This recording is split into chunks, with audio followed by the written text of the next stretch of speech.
Perkenalkan, nama saya Adevia Vianata Situmorang dari kelas 12-2. Di sini saya akan menjelaskan tentang pemberontakan PKI. Latar belakang.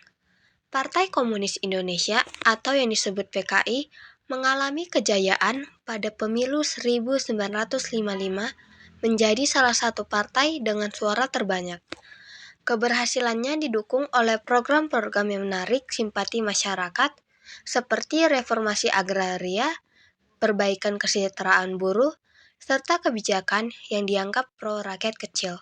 Hal ini membuat PKI memiliki pengaruh besar di berbagai sektor, termasuk militer dan pemerintahan. B. Masa pemberontakan.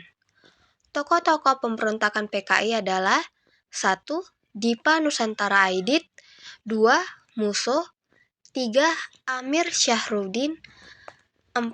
Kolonel Dahlan, 5. Misbach, 6. Alimin Prawirodirjo, 7. Darsono, 8. Semaun.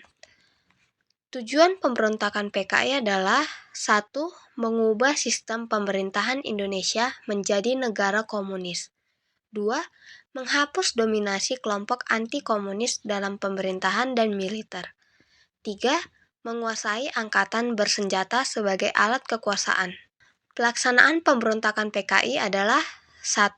Pemberontakan puncaknya terjadi pada 30 September 1965. 2. Sejumlah jenderal TNI Angkatan Darat diculik dan dibunuh dalam usaha kudeta. 3. Gerakan ini gagal setelah ditumpas oleh TNI dan kelompok anti-komunis. Hasil pemberontakan PKI adalah 1. PKI dinyatakan sebagai organisasi terlarang di Indonesia. 2. Banyak anggota dan simpatisan PKI ditangkap atau diadili. 3.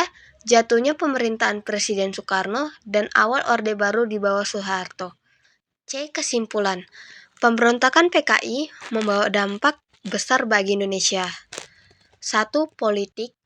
Pembubaran PKI dan pelarangan ideologi komunisme, perubahan kepemimpinan nasional. 2. Sosial.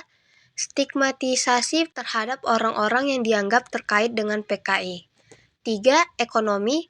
Perubahan kebijakan ekonomi di bawah pemerintahan Orde Baru. 4. Keamanan. Pembersihan kelompok komunis, perubahan dalam struktur militer.